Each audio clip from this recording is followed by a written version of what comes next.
Over the summer, we are offering some episodes of our podcast we're calling Unhurried Favorites. And today I'm sharing my past interview with Suzanne Stabile. When I aired it last time, it was only a snippet of my conversation, and it was on my I Can Do That podcast. So today you're going to get to hear it here, and you're going to listen to it in its entirety. Now, most of us have no idea how others see or process their experiences, and that can make relationships difficult. Understanding the motivations and dynamics of our different personality types can be the key that unlocks sometimes mystifying behavior in others and in ourselves. Suzanne Stabile's book, The Path Between Us, looks at how the 9 Enneagram types and how they behave and experience their relationships. We all desire healthy relationships, and Suzanne can help point the way. Welcome to the Unheard Living podcast.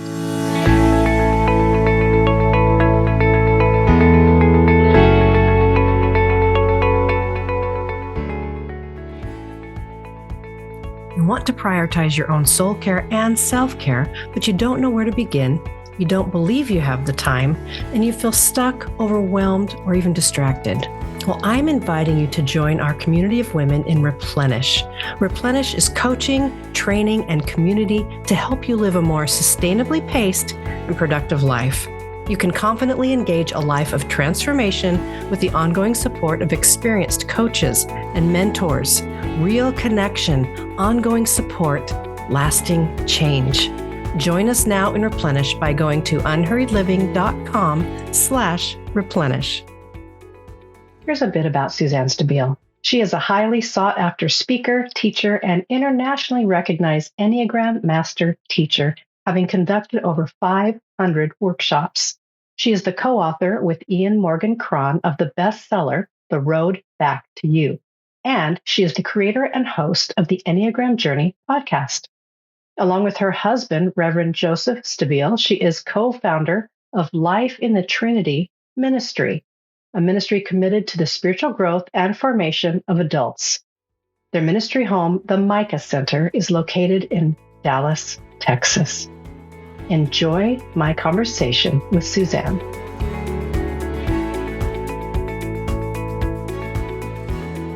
Welcome, Suzanne Stabile. Thank you. It's nice to be with you. It's so nice to have you here. And we are talking about relationships today here in Replenish. And I'm specifically wanted to highlight this book for our ladies, The Path Between Us. You've written another book called The Road Back to You, which if you're newer to the Enneagram is the first book you pick up because it'll give you an overview. But I wanted to talk about relationships today. And I'm hoping most of us at least are familiar with our own type. And so what Suzanne brings will be helpful. But Suzanne, the Enneagram is so big, and to think that we could say anything about it in 45 minutes is ludicrous. So I tried to narrow down to just a couple of ideas here. So I'm wondering, would you just start us off with a brief sort of description of the Enneagram, and especially its importance and usefulness to us in spiritual formation? Sure. The Enneagram, best defined, is 9 ways of seeing. And both fortunately and unfortunately, those 9 ways never change. So the way that we receive information from the environment will always come to us in the same way. And it comes to us in the way that we see the world. And the great value of the Enneagram is ultimately recognizing 2 things. And that is that we're really not all pretty much the same. In these 9 ways of seeing, of course, if there are billions of people around the world who fit in one of the 9 ways, then that means there must be a multitude of ways to be each personality type. And that's absolutely true. And yet, the one common denominator that you have with your type is your way of receiving information from the environment. And it's how you see. And I've been teaching for 30 years. I've been trying to figure out an elevator speech all that time. And there's not one. There's just not one. So we can start with 9 ways of seeing and recognize that you cannot change your personality type. You are the type that you are. You're always going to be that type. And there are other pieces that play a role in that, but they're not going to change significantly how you see and operate in the world. And so the goal then, in terms of spiritual formation, becomes, how can I be the healthiest that I can be in the reality of that being how I see the world? So I know that you are focused today on The Path Between Us, which is my book about relationships, but the progression actually is The Road Back to You, right, and then The Path Between Us. And my new book, which is just, we're doing the tour now, is The Journey Toward Wholeness. And that's about you and God. So you can't do any of those steps without doing the previous steps. You have to know that you know what personality type you are. And with trendy Enneagram, which is what's happening right now, that's harder and harder. After you get over being infatuated with your personality type and knowing that that's you and knowing that's who you are and all the stuff that goes with that, then the next question, of course, is, well, how is that affecting me in relationship to other people? And who are they? And how do they see? And how do I find my way in relationship with them based on how they see? And I love the question that you're asking, because I think, and the order that you're asking the questions in, because I believe the greatest deterrent from the third step of really good, deep spiritual work, I believe the greatest deterrent from that work is relationship problems. They just take up our whole lives. And so the path between us is to address that as a spiritual practice so that we can engage in deeper spiritual practices and in deeper Enneagram work in order to work on our relationship with God. Yeah. Thank you. I know it's really hard to. That was a pretty good elevator speech. Maybe you had to. You rode all the way to the penthouse, but it was still an elevator speech. I used to say, if the elevator doesn't get stuck on one floor, I don't have anything to say. I agree. Oh, goodness. I mean, and we're accustomed here to knowing that we're talking about transformation, which takes a long time. And we're talking about process. We teach process here, one thing at a time. And I do have your latest book. I don't have the other one up here. I should have brought all three. So what Suzanne is saying, there's a yellow book that goes over here, The Road Back to You, then The Path Between Us, and then The Journey Toward Wholeness. You can't take the journey without walking the path. You just can't. Right. I believe that. I believe that with all my heart. And it's funny, you were talking about the journey to even finding your own type. It took me a long time to figure out myself. Because I didn't understand. It was about motivations and not just behavior, because I didn't present as the caricature, like you said, the trendy version of the 7, because there's a soulfulness to me, and there has been one my whole life. And I knew about that, and I couldn't figure out, well, I'm not a clown. I mean, maybe I'm funny, but I'm saying the whole character. But anyway, it's definitely a journey. And so our women are on this journey in various places. And I know for those of you who feel like you need a primer first, you can go educate yourself and then come back to this conversation that Suzanne and I are having about relationships. But this is important because life is full of relationships in your home, at the store. I mean, everywhere. So we're going to take a little bit of a dive into this relationship idea today. And I'm going to ask Suzanne 2 questions. I'm just going to let you run with it. You can go around the circle, starting wherever you want, but I'm going to let her just talk around the circle, asking these 2 questions about every type. So if you know your type, this will be great.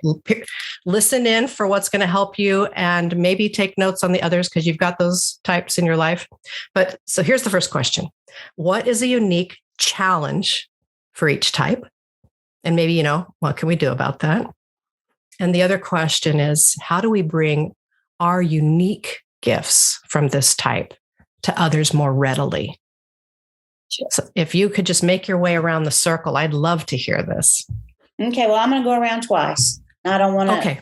I don't want people to feel good about themselves too quickly. I want to kind of lay some energy there around the problem before we come with, and I have all these lovely things that I Okay, I got you.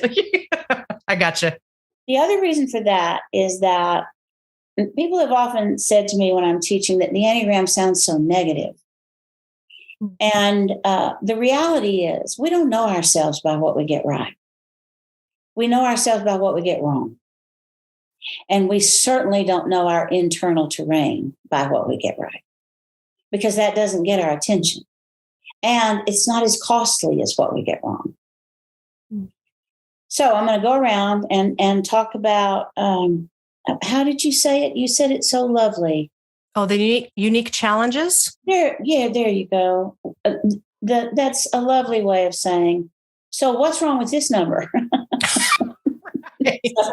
I'm a spiritual director, so I can't just say, what's your problem? I know what your problem is, but I'm supposed to lead you to that, right? Right. Okay. So I'm going to start with 8s because that's my teaching order most of the time. The challenge for 8s on the Enneagram, actually particularly female 8s, is that they are too confident. They're smart and they're quick thinkers and they're very sure of themselves and they're very strong. And they are guarded. So I'm going to step over here and just with 8s, because female 8s are uniquely misunderstood culturally, I think, in our culture, but also in other cultures around the world. And I'm going to say this. When you take all of the gifts that make up an Enneagram 8 and you put them in a male 8, we love that. We like for men to be strong and stand up and be leaders and know what to do immediately. And we like to fall in behind them and follow and let them lead us and all those things. And if you put the same subset of gifts into a female, then culturally the reality is, and forgive my language if it's offensive to anybody, that when you put those gifts in a female in our culture, it is now between 3rd and 4th grade when friends start to call her a bitch. And female 8s live with that from childhood until probably midlife, when they do, when they have a significant failure that is followed by an opportunity for significant spiritual growth and development. I have unending compassion for female 8s because my oldest daughter's a female 8, and I've watched her suffer and suffer and suffer. And she's 44, and I think that part's over. It followed a big failure, followed by her coming to her daddy and saying, "What do I do?" And he told her 2 spiritual practices that she does every day that have changed her life. Wow. So, I think transformation happens to us, but I think it's our responsibility to set the table for transformation. And for each number, what sets the table is different. 9s, it is said in Enneagram Wisdom that the best part of you is also the worst part of you. And the best part of 9s is that they see 2 sides to everything. And the worst part of 9s is that they see 2 sides to everything. And their great fear is that their peace is going to be disturbed. So they've found a way of being in the world where they try to be unaffected by life. So they hold everything at a distance. They try to keep in anything that will cause trouble, and they try to keep out anything that will steal their peace. And it's exhausting, and therefore they're the number on the Enneagram that has the least amount of energy. It's problematic in parenting and work and most parts of life when you see at least 2 sides to everything. And the problematic part that's exacerbated for 9s is because the childhood messages that they received were that it's not okay to assert yourself. And the one they didn't get is your presence matters. So they are kind of trapped in a space where they have to not react and not respond because they hate conflict so much. And it means that they carry a lot and they miss a lot at the same time. Yeah, that's rough. I mean, I'm not going to insert in between every one of these, but as you talk about this, sometimes this is where my parent guilt comes in, because one of my sons is a 9, and it breaks my heart every time I hear what their lost messages were. Yeah. And I think, how did that happen? Yeah. We did our best. Sure. Well, I have a daughter who's a 9. And, it doesn't mean that the fact that your son and my daughter don't think their presence matters doesn't mean that we didn't give them the message that their presence matters. It means they didn't receive it. And so it's not on us. When I walk into a room to teach and I've got 250 people and I see this eager group of young moms over here who are just waiting for me to tell them how to protect their children from all the pain and to tell them what to do so they don't mess up, I just look at them and say, you've already done it, whatever it is that we do to mess up our children, and you're going to keep doing it, whatever it is. So the goal is you just be the healthiest person you can be. That is the goal. Yeah. Yeah. I believe that. Anyway, sorry to interrupt. Keep going. We're with the 1 now. No need to apologize. Yeah. I would say that I think that the thing that is the most important question to ask in terms of one's being problematic in relationships is, what does your need for perfection cost you? And what does it cost the people you love? Mm-hmm. It's a great question. It's just, nobody can keep up with how a 1 sees, and 1s can't change how they see.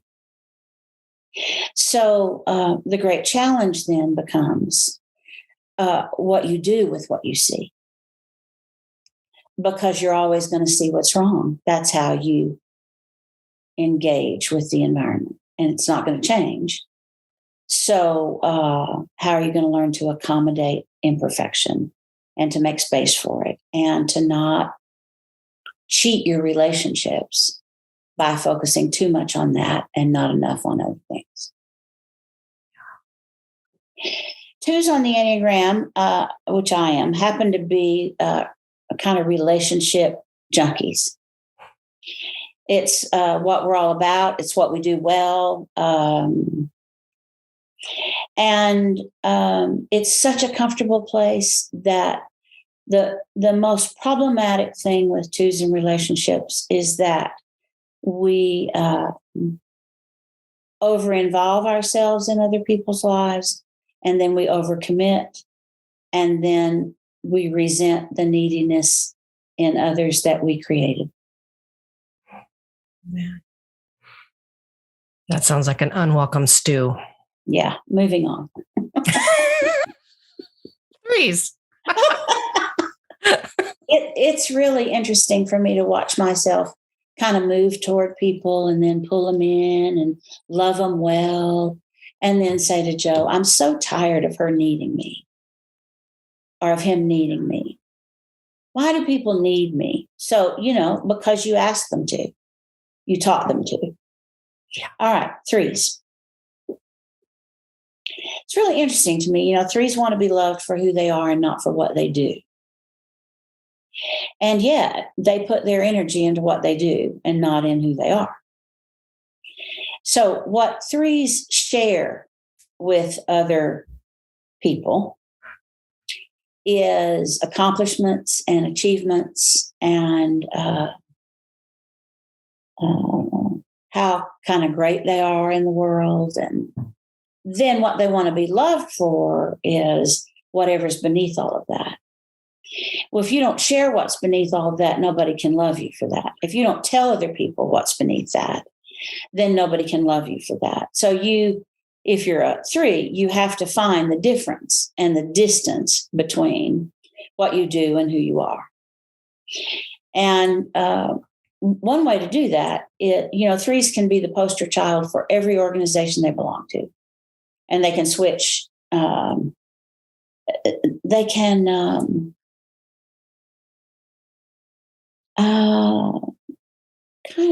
they can make identity changes in an instant that makes them more likable and more suitable for the group they're having lunch with than the group that they work with, than the group that they're going to meet for dinner at the church.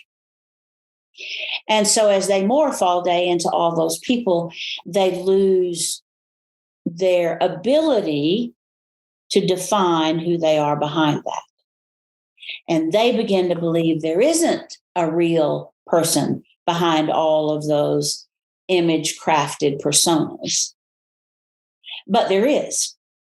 They just have to do the work to get there.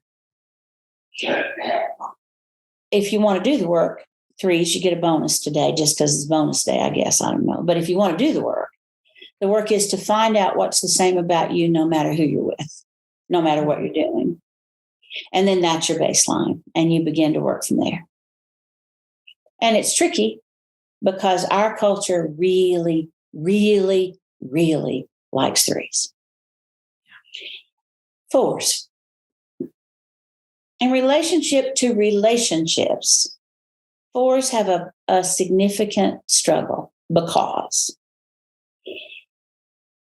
if I ask, in fact, I did recently, there's a woman, I happen to be in a really sweet spot here in Dallas where I've actually been teaching the same group of people the Enneagram for as long as I've known it, which is 30 years. Wow. And there's no way for me to talk about all the things that they've taught me. And I was recently with one of the women who's been part of that group for a long time. And I said to her, what's still true about your 4ness? And she's done a lot of work. She's very smart, very well read, done a lot of work. And she said, for me, relationships are still everything. Mm-hmm. And the problem is when relationships are everything, that means you want too much from them. And you start out on a level of engagement and conversation that is too deep. You have to talk about running errands before you can talk about your first mystical experience. Right? Yeah. And 4s don't find any interest or value in talking about running errands. They want to talk about the deepest thing that's happening to them at the time, and other people aren't there. And so you have to invite them to the table and serve hors d'oeuvres, visit for a while, and then a salad and some more before you get to what you really want to talk about. And the need that 4s have to connect on a deeper level usually outsmarts the necessity for the prep work. Yeah. 5s.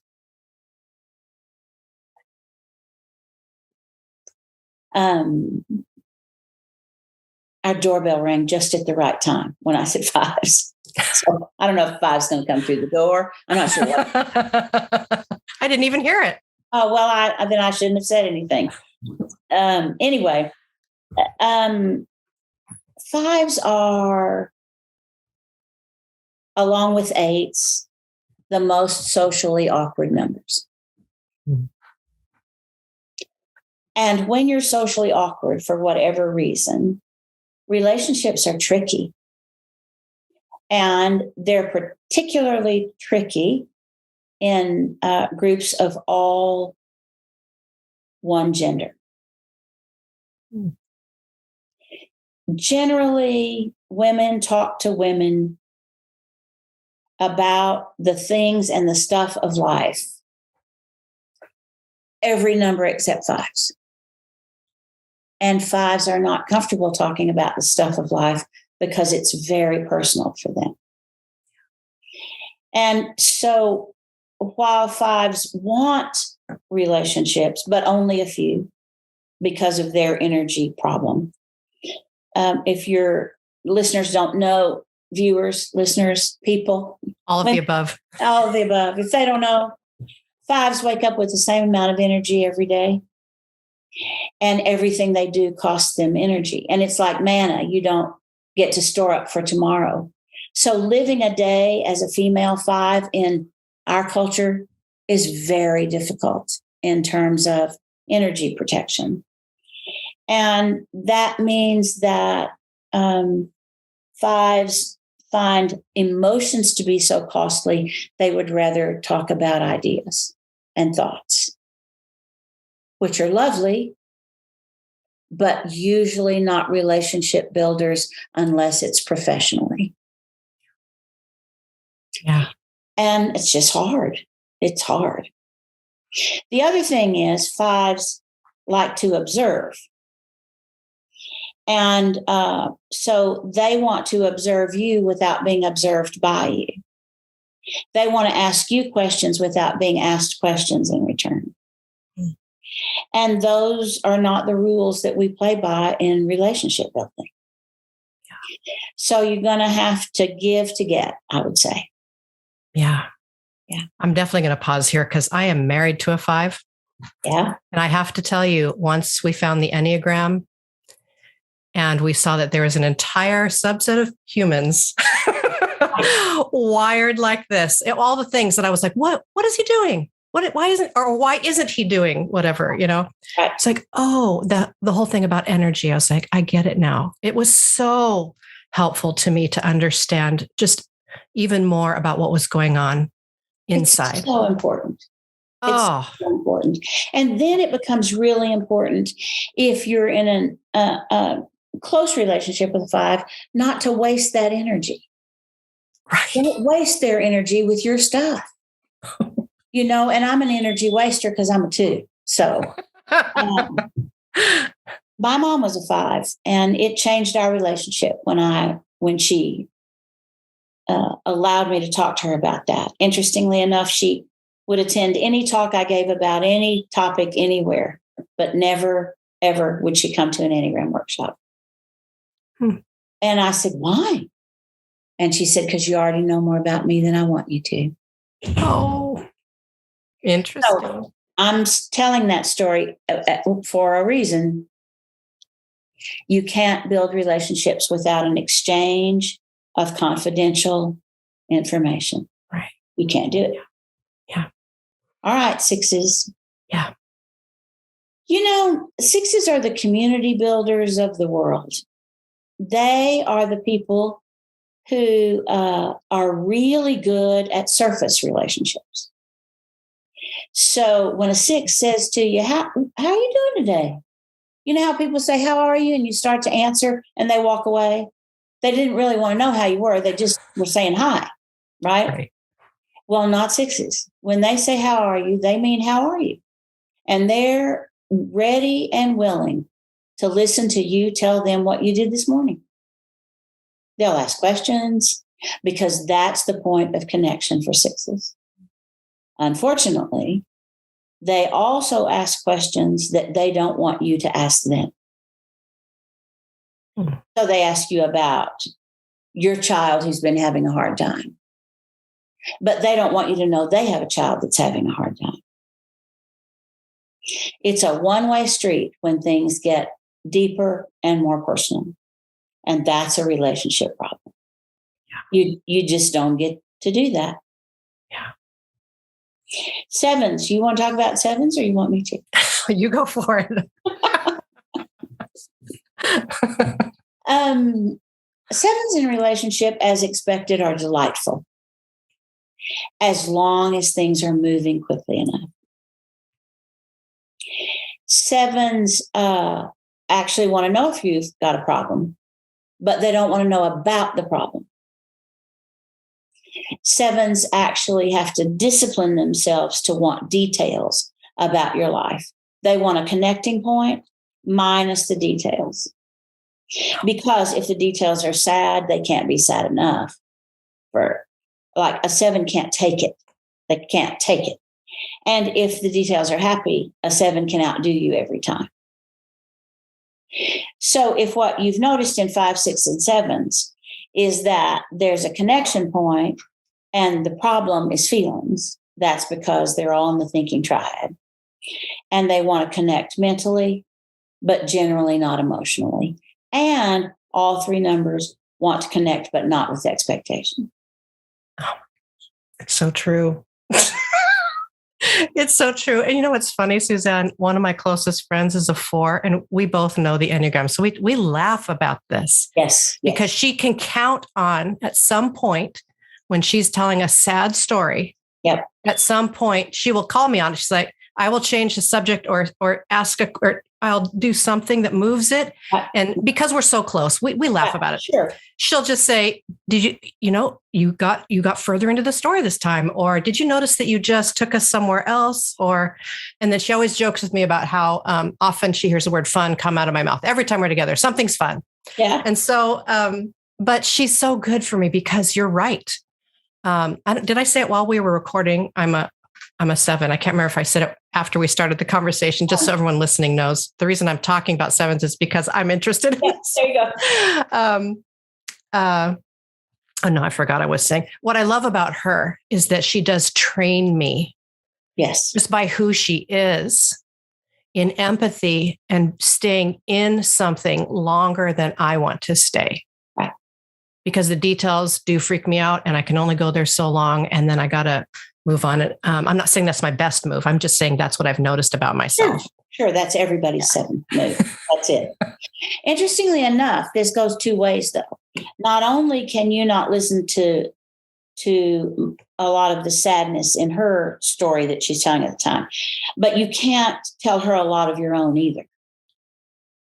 Right. So, it's so true. Yeah. My son is a 7, my oldest son. And one of the stories I tell frequently when I'm teaching is that he, when he was younger, we work together now, so it's a different thing. But when he was younger, a young adult, but younger, he would call me and say, Mom, I'm going to tell you something because I want you to know what's happening. And I'm going to tell you what I want you to know. And so as soon as I do that, I'm going to hang up. So I'm telling you I love you now. I'm going to tell you the thing. I'm going to hang up. You're going to call back. I'm not going to answer. You're going to leave a message. I'm not going to listen. And those were the parameters. And if I wanted to know what's happening in his life, then I had to operate within those parameters. Yeah. Yeah. And I went ahead and called back every time he didn't answer. I left a message every time. I don't know if he ever was. He's better now. He's got a wife and 4 children, so he's learned a lot. But what I want people to be clear of is it's not that they don't care about anything past the line of happy in your life. It's that they don't want to dwell on that in their own lives either. And you don't get to put those parameters on relationships and call them healthy. Yeah. So that's and how can you do something you haven't practiced or you don't have a friend to teach you? Right. You have to learn how to do that. So the reality is that 7s have a half range of feelings. And that something big has to happen for them to move into the unhappy half. Yeah, it's so true. Again, I want to move to the next question because we're around the circle, but just to illustrate this only because that puts flesh and blood on it for people who are listening. Yeah. I don't know how long ago, this was 14 years ago. I had a severe issue with a nerve that began at the back of my low spine all the way down my leg. And I say that because it was a pain that was beyond anything that I knew existed because it was nerve pain. And it changed me. It changed me in a profound way because it awakened me to the fact, because what you just said about the half range, it gave me a new appreciation, or at least an acknowledgement of a whole nother range of feelings you could have, because pain like that is devastating and beyond. Yeah. And so it moved me to it expanded me, let's say. Right. Now, did I want that to happen? No, But it changed me, I almost would say, at the DNA level. Yeah. Because then I had a sensation of how much pain someone could be in physically, but then I realized that means someone can be in that much pain emotionally. And I didn't know or allow that in before. And it changed. So that's my own illustration. I'm sure all of the types have illustrations of ways in which something very difficult came in and it took them to another place. But that's the important part of the journey, right? Right. And until that comes to you, yeah, you behave relationally in an immature way because you haven't had a chance yet. So there's no reason for any of us to beat ourselves up. It's what you do after you have the chance that counts. Right. Yeah. Yeah. And I think God, in God's way, whatever that is, sends us opportunities that we need when we need them. Yeah, I agree. Well, I wonder if there's I know, I understand this is so short, but just an even briefer way around the circle again. Is there just an encouragement you could give to each type? What is a unique gift that you bring? Seven would have to ask this question. What's the unique thing that we all bring? But seriously, I would love for us to know what is something that we offer naturally to others that helps in a relationship. Sure. Two things for ones. I'm going to start with ones this time. Okay. Two things for ones that they bring. One is, there are times when things need to be done exactly, precisely, and perfectly. Like if I was going to have brain surgery, because I know the Enneagram so well, I would interview surgeons till I found a 1. Right? And then I'd interview nurses till I found a 2. So backing up. That makes sense. The desire for perfection is a gift. The wisdom of knowing when things are good enough is a gift. And one has the opportunity to hold both, to seek perfection and know when something's good enough. Yeah. Twos, interestingly enough, know what other people feel, but really struggle to know what they feel. And that's a particularly lovely gift for being in relationship with people, to respond to feelings that they don't have to name for a 2 to know what they are. 3s are the best cheerleaders on the Enneagram. I have been really blessed in my work to have executive directors and now a young woman who works with us and has for the last 5 years, who are both 3s on the Enneagram. And they make way and create a place for me and agree for me to appear places and do things that I would have never thought I could do. And they say, you've got this. It's going to be great. 3s want to help you be all that you can be. Yeah. And they do it better than any other number. 4s, things are moving so fast. Everything is kind of quick and a soundbite and slick. And 4s are attracted to texture and to the slower cycles of life. And when you're with them, you have to slow down to see what they see or to understand what they're trying to offer to you or hand to you, because they see in this multicolor, textured way, and then are willing to share that with the rest of us. 5s are the only number on the Enneagram that are capable of neutrality. Your Google Home isn't set up yet. To get started, download the Google Home app on a phone or tablet. I have no idea what that is. That's hilarious. I can cut that out. If you can, don't worry about that. We just start back with the word 5. I don't even know where it came from. 5s. No, I don't have to whisper now. 5s.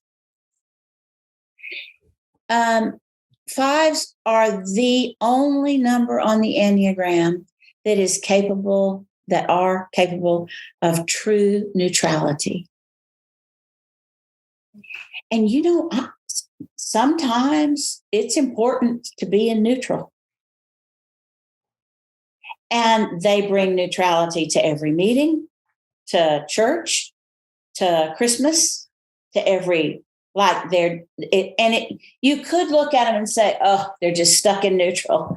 But you might look at them and say, I need to be where that energy is. Mm-hmm. I need to go over there and be where things are just neutral, where I don't have to pick a side. I don't have to have an opinion. So they invite us to be. Sixes,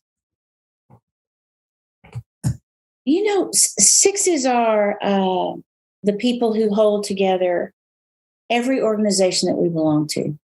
And they do that because they're the number that is the most concerned about the common good. Now, if you just take that and translate that to a relationship, they're also the most concerned about the common good in the relationship. So they're the number who do the work on their side of the fence to not cause the relationship to break. And they, in their way, invite you to do the same. And I talked about it a little bit on the other side of sixes because, everything contains its opposite. But the fact that sixes want to know the minutia of your life, sometimes, like ones, twos, and sixes are verbal processors. I need somebody who wants to know and listen while I process through what it means for me to be home for 6 weeks, not traveling because I want to use the time so well. And nobody else but the sixes in my life have the patience to do that. Yeah. If you don't have a six friend, go get one. Yeah, they're not called the loyalists for nothing, right? No, they're not. They are not. Sevens. Sevens are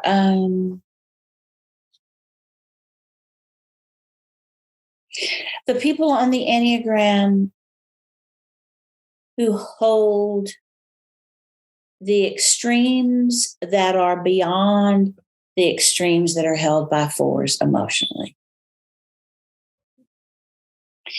Sevens, when they're, excuse me, sevens, when they're really hurt, are more deeply hurt than a four can imagine. And sevens, when they are the recipient of the spiritual gift of joy, are more joyful than any number can imagine. And you only get either one for a moment. They can only stay in that deep sadness for a moment to connect with you. And then they got to leave. And they try to own joy rather than receive it. And as soon as they try to claim it, they lose it. But if you, as a seven, if you're in a relationship with a seven, when they've touched your life with either that joy or that deep compassion. It's a thing. Yeah. Eights. I guess maybe one of the most important gifts of my spiritual journey is the reality of people in my life who tell me the truth. And eights tend to operate in that arena. And they don't mean to hurt you, but they would tell you the truth, just believing with everything in them that it's a gift for you because it's what they want from you. And it's interesting to have a daughter who's an eight, who tells you the truth. And I can mark the times when it changed the direction of my day and therefore my life. And you don't get that from any other number. and 9s. My husband's a 9, and he's my person in every way. So I have to think about 9s in a bigger context to talk about. But I believe that the number that offers us the most in times when we're struggling to love ourselves is 9s. Because when we are not being good to ourselves, they offer us the other side. Because it's how they see. I did this terrible thing. And Joel will say, yeah, but why did you do it? And what value did it have in your head before you did it? Because it has that inherent value. It just didn't work out that way. To have somebody say, yeah, but what about this? Yeah, but it could have been this. And nobody sees that way except 9s. They see two sides to everything. It's also very annoying, by the way. But it sure is a gift that they bring to the table. Yeah. And they bring justice. 8s, 9s, and 1s bring justice to everything they care about. But a 9's justice feels like something you can do. Or feels like something you could say. And it's pretty lovely. Wonderful. Yeah. Well, we have made our way around the circle 2 times. Unbelievable. Thank you so much. I do have one more question that's a global for all of us. Okay. Sort of based on our discussion, is there one simple and or practical step that any of us could take right now, no matter what our type is? What's a good move for us on this path? You've got this beautiful winding path on this cover. What's a way for us to take that next step? Those of us in spiritual direction circles would call it examine. But the point is, and if you look at the cover of that beautiful book that IVP did such a great job with, there are people stopped all along the path, sometimes with other people, sometimes by themselves. And that is what we have to do. We just have to stop. We have to stop and ask the question several times a day. Are people moving toward me or away from me? Did I contribute more than I took? Am I being heard and understood? Am I too much? Am I too little? And the reason for that is because those things all help in the one thing. And the one thing is self-observation. We just have to learn to kind of hover up here and watch ourselves do life. And you have to do it non-judgmentally, which is really hard. But as soon as you judge yourself, you defend yourself. And as soon as you defend yourself, then you believe that you were right. So it's self-observation that involves stopping along the way, taking a breath, and reliving the morning or afternoon or evening. Yeah, super important. And of course, we talk about that here at Unhurried Living, believing in the pause, believing in what it will do for you, in you, through you. Yeah. So thank you so much, Suzanne. What an honor to have you join us today. You're as delightful as I remember. We met a few years ago. We did. In person. Thank you so much for having me. And you are, as I remember as well. We must have both been in a very good space that day. Must have been. We were in Chicago Wichita. Yep. Yeah. I know you're somewhere where IVP hangs out. Midwest. Somewhere in the Midwest. That's right. Oh, well, again, thank you so much and blessings to you. Same to you. Thanks for having me. Thank you for joining me on the Unhurried Living podcast. Remember, you're making your way forward one small, simple, and gracious step at a time.